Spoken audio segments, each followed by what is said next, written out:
예, 예수님께서 많은 이 가르치심을 제자들에게 베풀어 주셨지만 사복음서에 오늘처럼 이렇게 제자들에게 여러분 체계적으로 가르치고 또 이 체계적으로 훈련하여서 파송했다라고 하는 내용은 오늘 요 부분밖에 없습니다.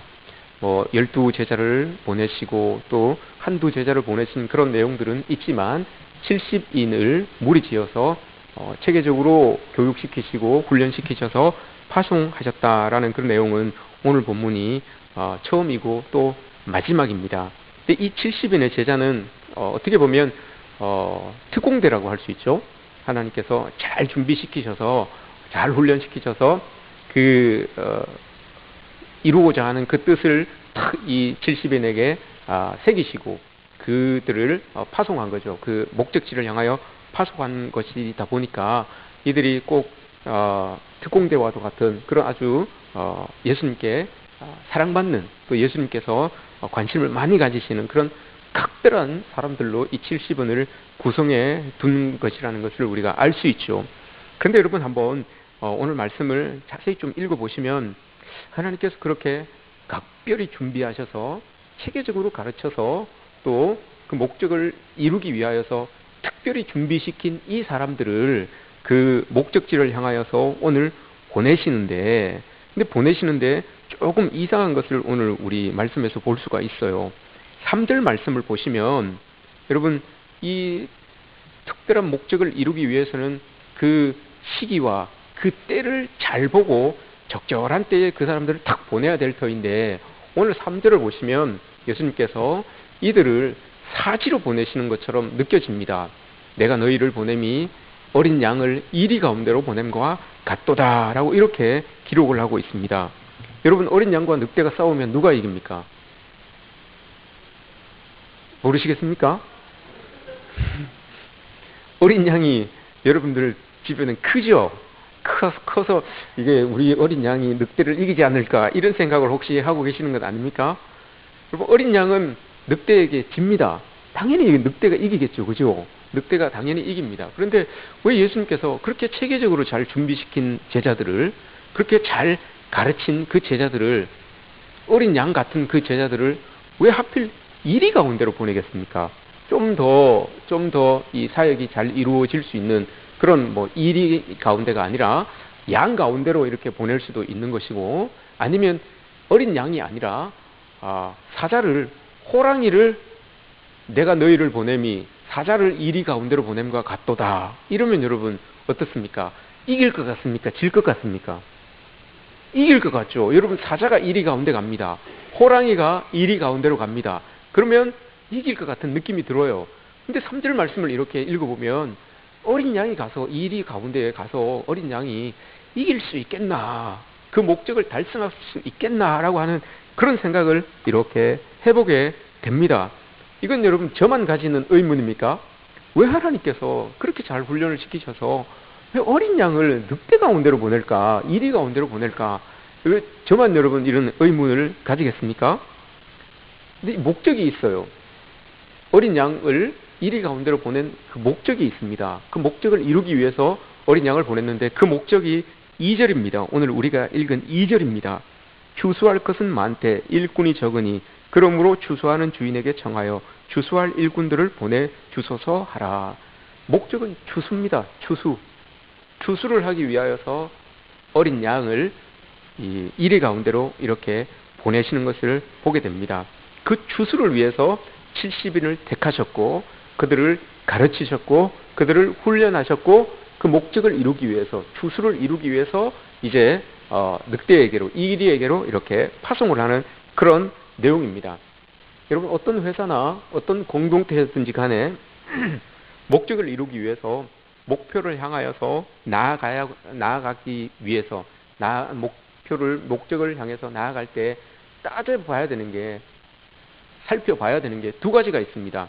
그게 뭔가 하면 시기와 때, 하나는 시기와 때이고 또 하나는 그 시기와 때를 따라서 그걸 어떻게 누가 참 잘 감당하여서 그 목적을 이룰 수 있을까, 누구에게 맡겨야 될까라고 하는 사람입니다. 요거 두 개가 어느 공동체든지 어떤 기업이든지 간에 성공을 이루기 위해서는 그 목적을 이루기 위해서는 이거 두 개는 꼭 살펴봐야 되는 겁니다. 시기와 때가 어떤지, 아니면 그 시기와 때를 맞춰서 그 일을 감당할 수 있는 사람이 어떤 사람이 되어야 되는지, 이 두 개는 늘 고민을 해봐야 되는 겁니다. 그래서 사업을 하시는 분들은 아무리 힘들고 어려운 상황일지라도 가능성이 있다고, 그 시기가, 그때가 가능성이 있다고, 우리가 이걸 지금 딱 하면, 지금 상황은 우리가 아무 어렵지만 우리가 저 일을 딱 해내면, 저 시기를 딱 봐서 저 일을 딱 해내면 우리가 클 수 있겠다라고 하는 그런 마음이 들면 결단을 합니다. 조금의 리스크는 감내하더라도 성공이 된다는 그런 확률이 있을 때는 여러분 그 시기를 보고 그 때를 보고 단호하게 결단을 내리게 됩니다. 배팅을 하는 거죠. 아, 저 시기가, 저 때가 우리를 위한 때구나 라는 것을 알면 배팅을 하게 됩니다. 지금도 우리가 알고 있는 그 성장한 대기업들 중에 많은 대기업들이 이 시기와 때를 잘 분별하여서 그 때를 잘 잡아서 지금 대기업으로 성장한 기업들이 참 많습니다. 특별히 물류, 유통, 요런 이 공급 업체, 요런 업체들은 사실 대부분 대기업으로 성장할 수 있었던 이유가 베트남 전쟁 때였습니다. 베트남 전쟁 때 많은 군수 물품들이 그 전쟁터로 들어가야 되는데 미국 군인들도 그렇고 한국 군인들도 그렇고 너무 어려웠어요. 상황이 너무 힘들고 어렵고 위험하고 하니까 그걸 들고 들어갈 사람들이 없었던 거예요. 근데 그 때를 잘 보고 민간 기업, 지금 대기업으로 성장했던 그 민간 기업들이 그 때를 잘 보고 우리가 저거 하면, 우리가 저거 물류를 운송하고 옮기면 우리 살아남을 수 있겠다라고 그렇게 판단을 했기 때문에 다른 사람들은 다 어려운 때라고 알고 있었고 어려운 시기라고 알고 있었는데 그 때를 잘 보고 자기들이 그걸 따낸 거예요. 그래서 자기들이 들어가서 그 군수 물품들을 납품해주고 운송해주고 수송해줘서 그때 이후로 그 기회를 잘 잡아서 여러분 이 기업들이 크게 된 그런 배경들이 있다는 것을 우리는 알 수 있죠. 이 때를 잘 읽었기 때문에 그 큰 이 기업으로, 회사로 발돋움할 수가 있었던 겁니다. 때를 잘 읽었기 때문에. 그러면 사람은 여러분 어떠합니까? 사람이 사실은 시기와 때보다 더 중요합니다. 그 시기와 때에 적절하게 사용할 수 있는 사람이 있어야지만 그 시기와 때를 여러분 잘 활용해서 성공의 그런 목적을 향하여서 나아갈 수 있는 것 아니겠습니까? 그만큼 사람이 중요합니다. 누구에게 이 일을 맡기느냐, 누가 이 일을 맡아서 하느냐, 이게 상당히 중요한 거죠. 그래서 일을 할 수 있는 최적의 일꾼들을 찾는 겁니다. 대기업은 여러분 사람 귀한 줄 알아요. 대기업의 사장들은, 대기업을 이 기업 경영하는 CEO들은 사람 귀한 줄 압니다. 그 사람이 우리 회사를 이끌어가고 우리 회사를 세워줄 사람이라는 것을 알고 있기 때문에 대기업에서 사람들을 채용하는 게 그만큼 까다롭고 또 심사도 어려운 이유가 바로 그런 데 있어요. 사람 귀한지 알기 때문에, 그 사람이 끼칠 그런 영향력이 있다는 것을 알기 때문에 이런 기업이나 이런 데서 이 사람들을 아주 엄선하여서 이렇게 뽑는 것을 우리가 볼 수 있지요.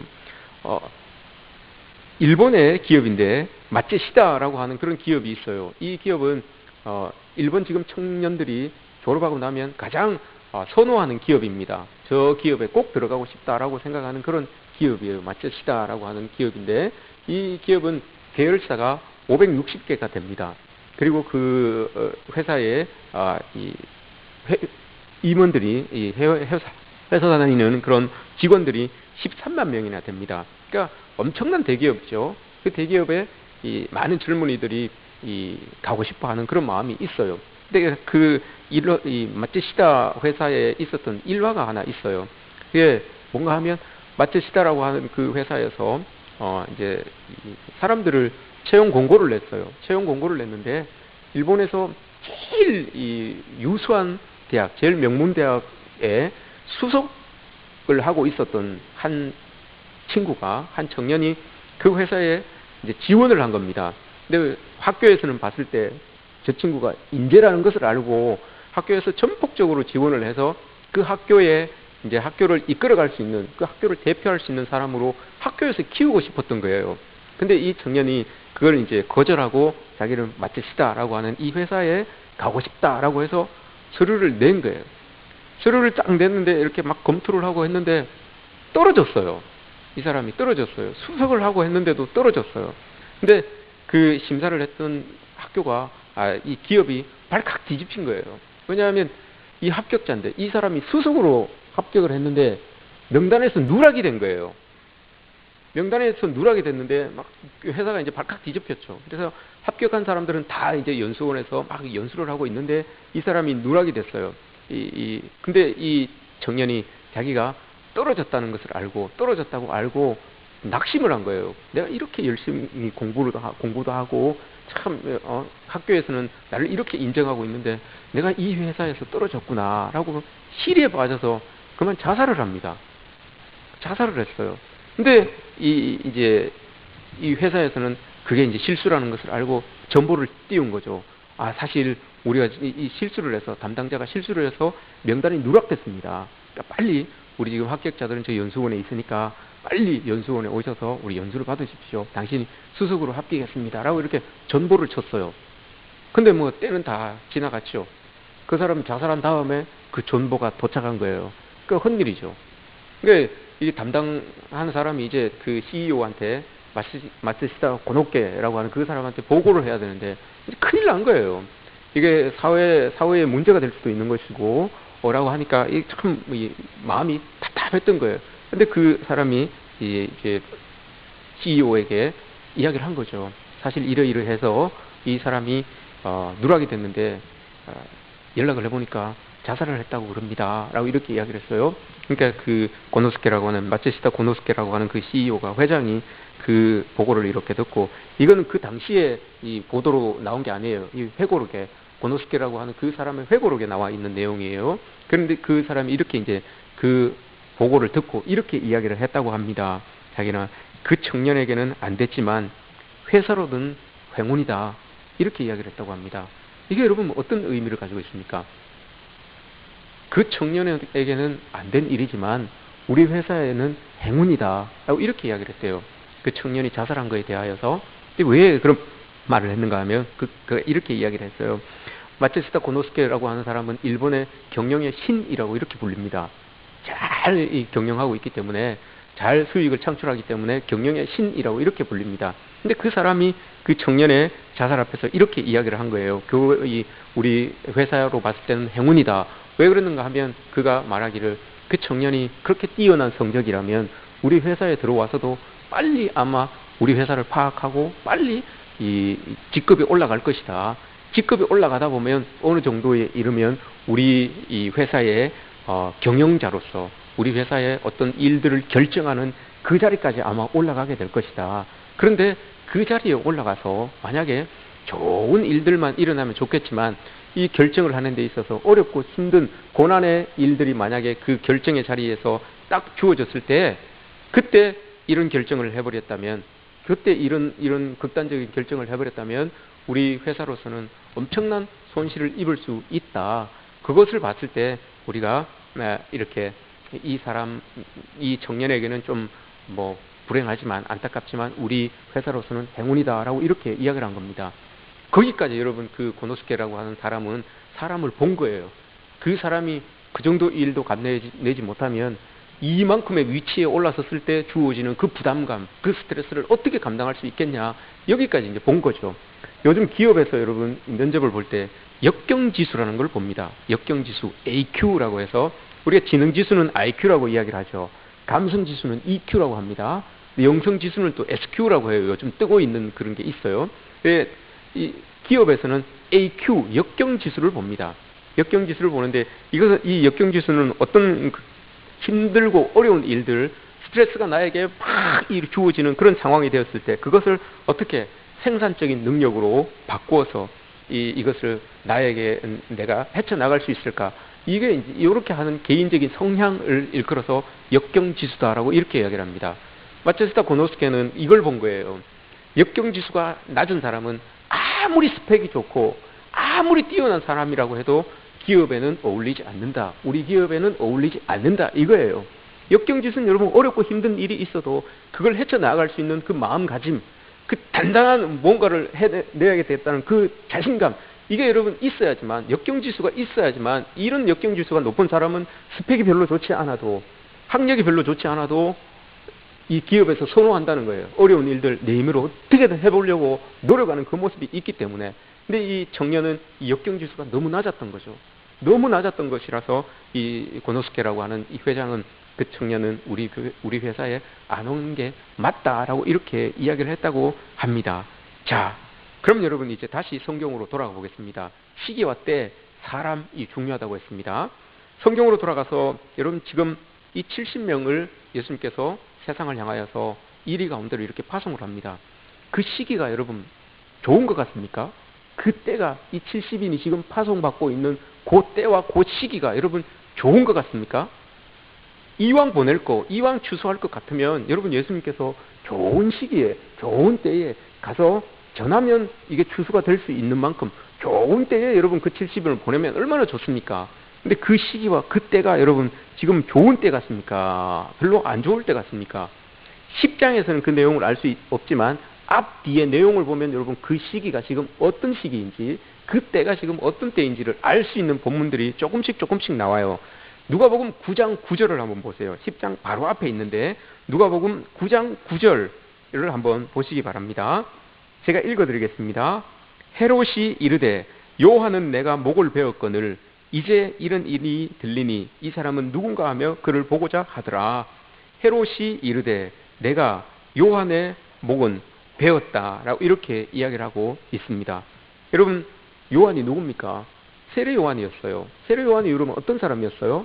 많은 사람들이 그의 말씀을 듣고자 여러분 그 광야까지 나아가서 선생님이라고 부르면서 그 말씀을 막 듣기 위하여 추종하였던, 많은 사람들이 추종하였던 제야의 리더였어요. 제야의 선생님과 같은 그런 지도자였습니다.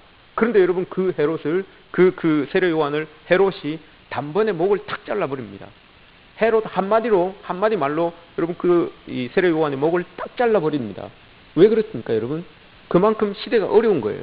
그만큼 헤롯의 권위가 강했고 예수 그리스도 하나님에 대하여서, 예수님에 대하여서 이야기하는 사람들은 여러분 그만큼 목숨이 파리 목숨과 같은 그런 시대였어요. 한마디만 하면, 왕이 한마디만 하면 여러분 툭 그냥 제야의 선지자였지만, 제야의 리더였지만 왕이 한마디만 하면 목이 달아날 수 있는 그 시기예요. 지금 그때예요. 더 나아가서 9장 22절에 예수님도 똑같이 이야기합니다. 예수님이 이제 말씀하시는데 뭐라고 말씀하시는가 하면 예수님께서 이렇게 말씀을 하십니다. 예수님께서 말씀하시기를 이제 예수님이 인자가 많은 고난을 받아야 되겠고 죽임을 당할 거다라고 이렇게 이야기를 해요. 예수님도 봤을 때 이 시기가 지금, 이 때가 지금 이 상황이, 예수님도 까딱해서 잘못 나가서 예수님에 대하여서, 구세주에 대하여서, 하나님에 대하여서 잘못 이야기하면 목이 딱 날아가 버리는 그런 시기예요. 지금 이 상황이. 이런 어려운 상황인데 이런 상황에 여러분 이 70인을 보냅니다.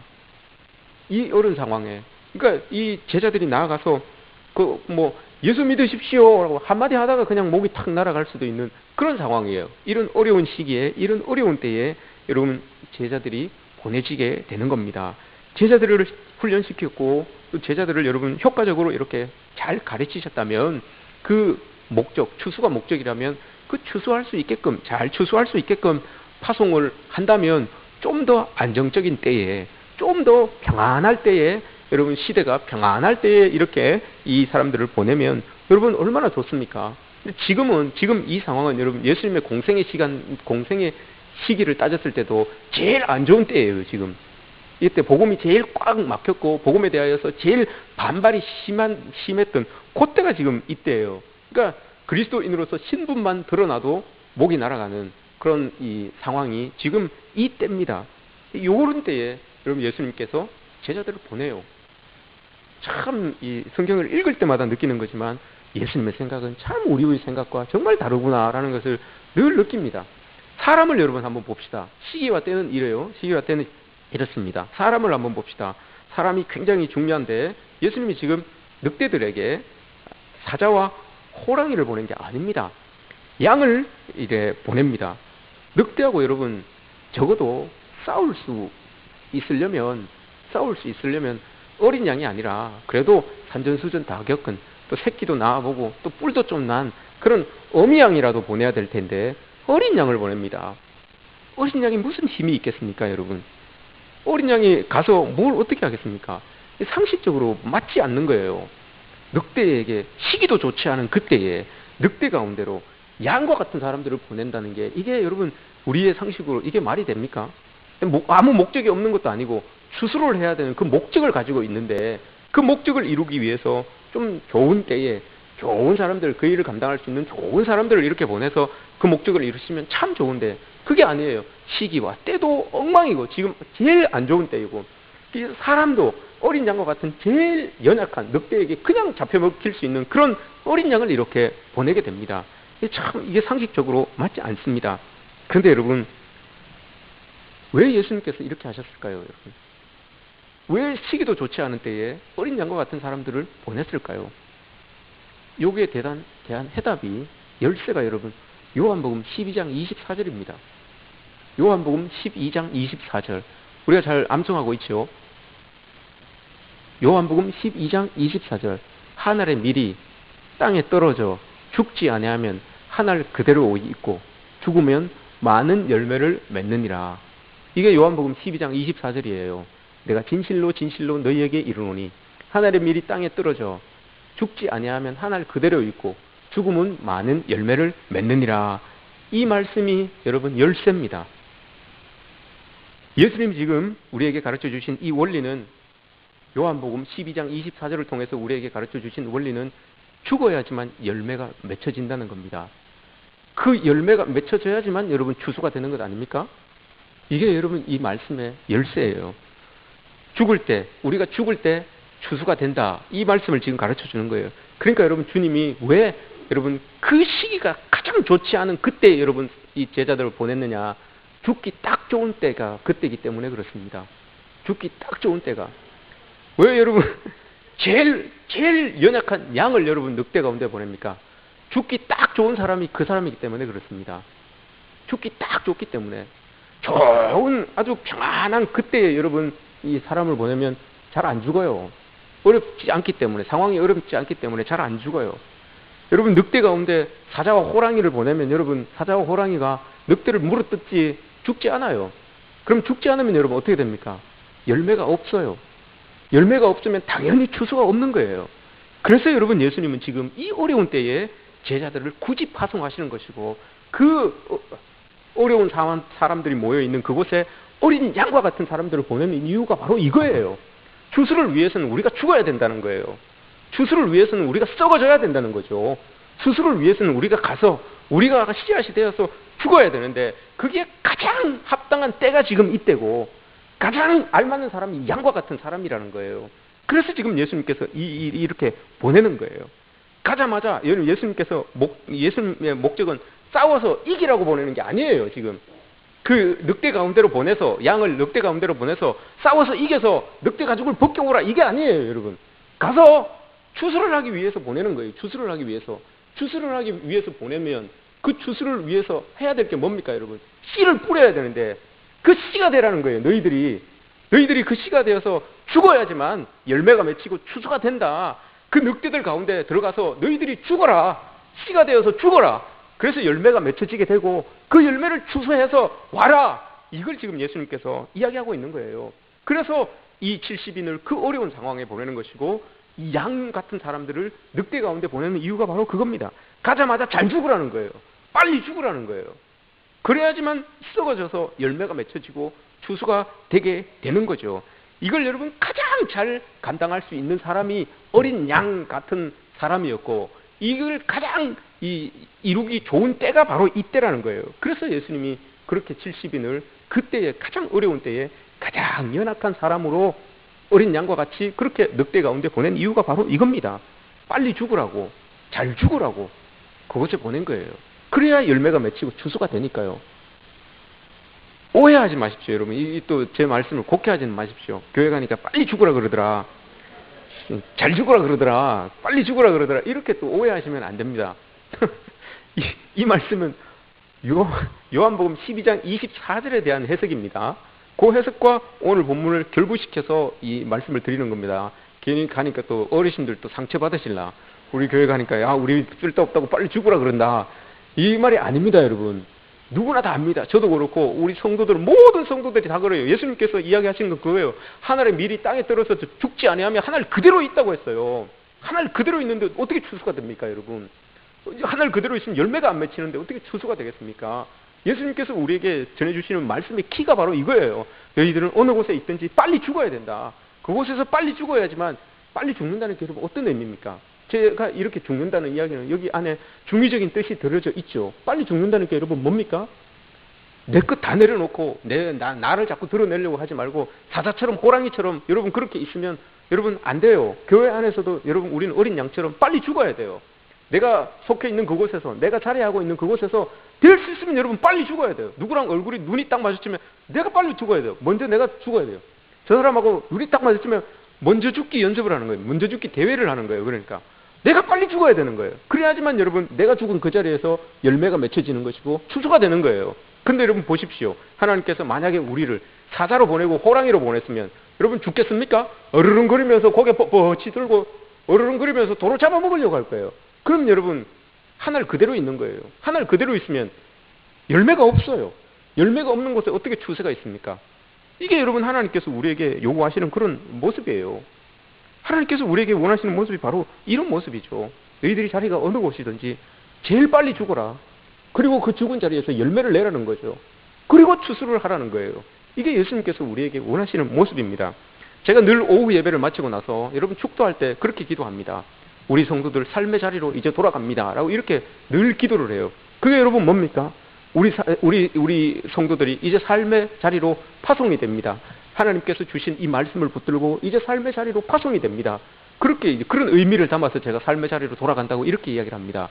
여러분 한번 생각해 보십시오. 여러분들의 삶 가운데서 여러분들이 파송된 그 삶의 자리에, 삶의 터전에서 여러분들은 이리로 들어가십니까? 이 사자와 호랑이로 들어가십니까? 아니면 양으로 여러분들의 삶의 자리로, 여러분들의 삶의 터전으로 돌아가십니까? 열매가 없는 이유는 여러분 우리가 삶의 자리로 돌아갈 때 사자가 되어서 호랑이로 되어서 돌아가기 때문에 열매가 없는 거예요. 우리의 삶의 터전에, 우리의 삶의 자리에 사자가 되어서 호랑이가 되어서 돌아가니까 여러분 열매가 없는 거예요. 사자가 호랑이가 여러분 잘 죽습니까? 안 죽어요. 그러니까 하늘 그대로 있는 거죠. 열매가 없는 거죠. 여러분 가정에 열매가 없습니까? 여러분 삶의 자리에 열매가 없습니까? 교회에 여러분 열매가 없습니까? 어린 양이 돼야 되는 거예요. 빨리 죽어야 되는 거예요, 여러분. 잘 죽어야 되는 거예요. 그래야지만 그곳에 열매가 맺혀지고 추수가 있게 되는 그런 일들이 우리에게서 일어나게 되는 겁니다. 예수님이 그렇게 사셨어요, 여러분.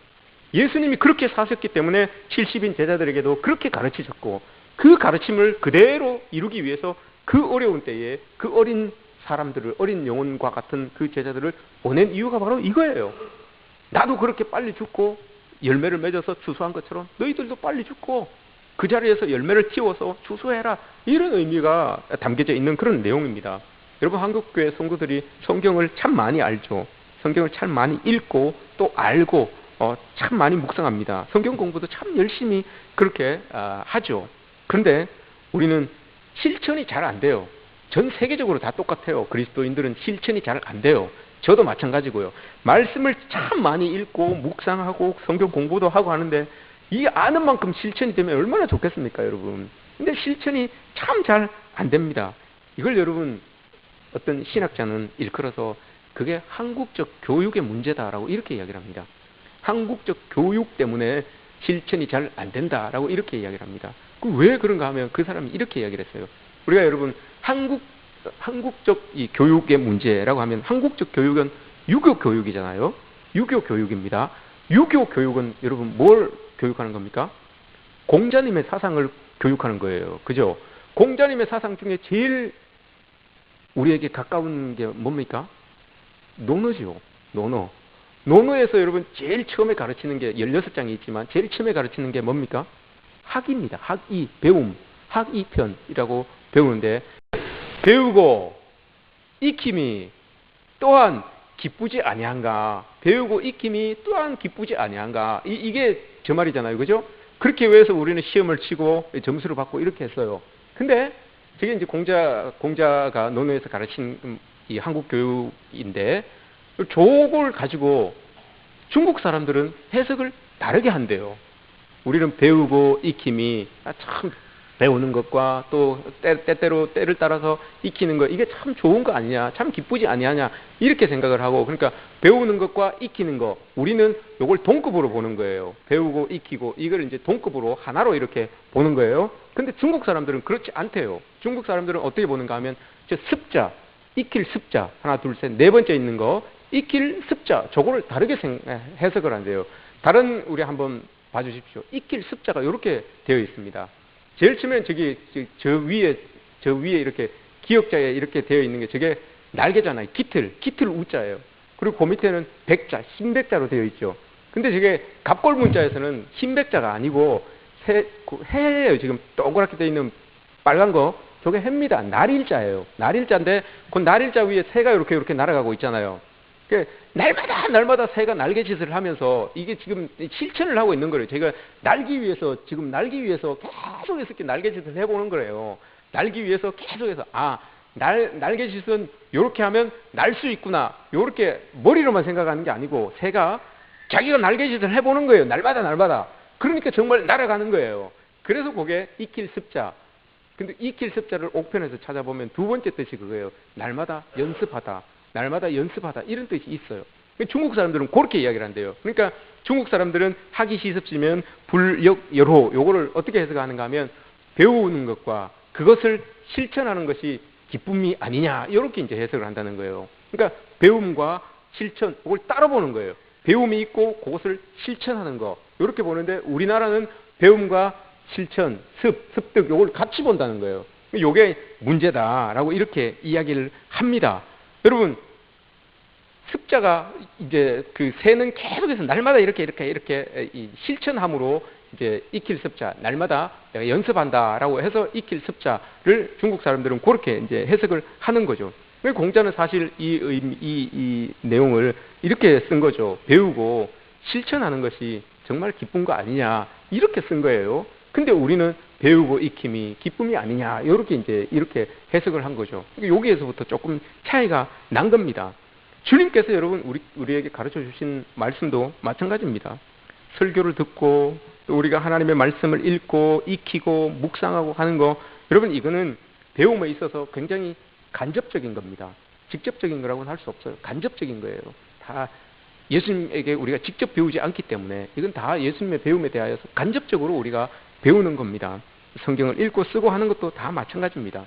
신앙 서적을 읽으면서 느끼는 그것도 다 마찬가지입니다. 그런데 여러분 어떻게 하시겠습니까? 그렇게 배우고 익힌 것에 대하여 설교를 들으면서 여러분 배운 것에 대하여서 여기에서 여러분 만족하시겠습니까? 이것으로 여러분 기뻐하시겠습니까? 아니죠. 예수님께서 여러분 우리에게 원하시는 것은 그게 아니죠. 주님은 여러분 배운 대로 실천하는 것까지 원하시는 거예요. 가르친 대로, 오늘 제자들에게 가르친 대로 그 제자들이 나아가서 실천하기를 원하시는 거예요. 그래서 실천하기 가장 좋은 때도 만들어 주신 것이고 실천하기 가장 좋은 사람들로 여러분 그렇게 파송하신 이유가 바로 이거예요. 배운 대로 가서 실천해라 라고 이렇게 예수님께서 보내시는 것이죠. 여러분 우리가 하나님의 말씀을 우리 또 배우고 익힐 때마다 우리가 그만큼 우리가 보고 배운 대로 실천해야 되는데, 그렇기 때문에 여러분 성경은 우리가 보면 볼수록 무거워요. 우리에게 참 무거운 책으로 우리에게 다가옵니다. 보면 볼수록 우리가 실천해야 되는 게 너무 많아요. 읽으면 읽을수록 우리를 무겁게 하는, 우리의 마음을 무겁게 하는 것들이 너무너무 많아요. 원수를 사랑하라 그러는데 이게 잘 됩니까? 늘 또 그들을 위해서 축복해 주라 그러는데 이게 또 잘 됩니까?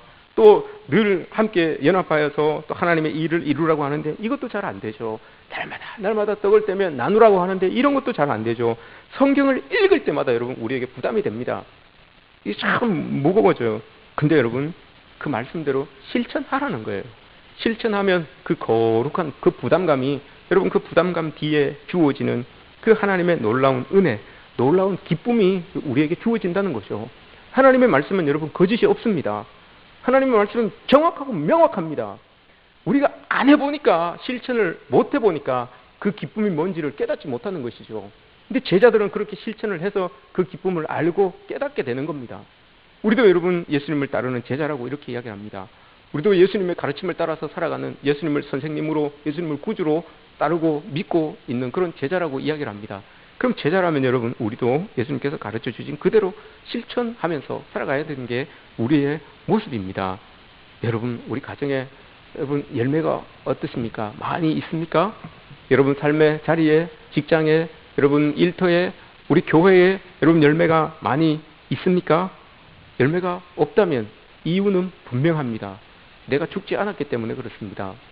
내가 하늘 그대로 있기 때문에 여러분 열매가 없는 거죠. 훈련받은 대로, 말씀을 공부한 대로, 파송받은 그 삶의 자리, 삶의 터전에서 어떻게 해야 된다고요, 여러분? 빨리 죽어야 된다고요. 그 삶의 자리, 삶의 터전에서 여러분들이 계시는 그 자리에서 빨리 죽어야 돼요.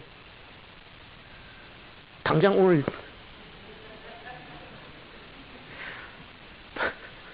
우리 삶의 자리에서 여러분 정말 예수님께서 가르쳐 주신 대로 실천해 보려고 하는 그런 노력들이 우리가 있어져야 됩니다. 그렇게 여러분 빨리 죽고 잘 죽어야지만 거기에 열매가 맺혀지고 그래야지만 보내진 바 그 추수하는 목적이 이루어질 수 있는 것입니다. 말씀을 듣고 배우는 것은 늘 부담입니다. 하지만 그 부담에서 여러분 우리가 오는 어마어마한 그 추수의 기쁨, 이게 여러분 뒤에 있다는 것을 기억해야 됩니다. 우리 신앙생활에 여러분 이 기쁨이 있어야 되는 것 아니겠습니까? 우리 삶에, 우리의 믿음 생활에 이 기쁨이 여러분 있어져야 되는 것 아니겠습니까? 말씀 앞에 거룩한 부담감을 여러분들 다 안으시기 바랍니다. 말씀 앞에 여러분들이 다 부담을 좀 느끼셨으면 좋겠습니다. 그리고 그 부담감을 가지고 여러분들의 삶의 자리에 가셔서 오늘 먼저 죽기 연습을 하십시오. 부부는 부부끼리, 가정은 가정에서 먼저 섬기는 게 먼저 죽는 겁니다. 먼저 나를 포기하는 게 먼저 죽는 거죠. 먼저 여러분 내가 한 번 더 움직이는 게 먼저 죽는 겁니다. 먼저 좋은 말 한마디 더 하는 게 내가 먼저 죽는 겁니다. 먼저 여러분 내 몸 한 번 더 움직이는 게 이게 먼저 죽는 거예요. 교회 안에서 먼저 죽으십시오. 여러분들의 가정에서 먼저 죽으시고 여러분들의 삶의 터전에서 먼저 죽으십시오. 그래야 그 죽은 자리에 열매가 맺혀지고 그 열매를 추수하게 되는 그런 하나님의 놀라운 일들이 우리의 삶 가운데서 있어지게 될 것입니다. 이런 삶이 여러분들에게 주어지기를 주님의 이름으로 축복합니다.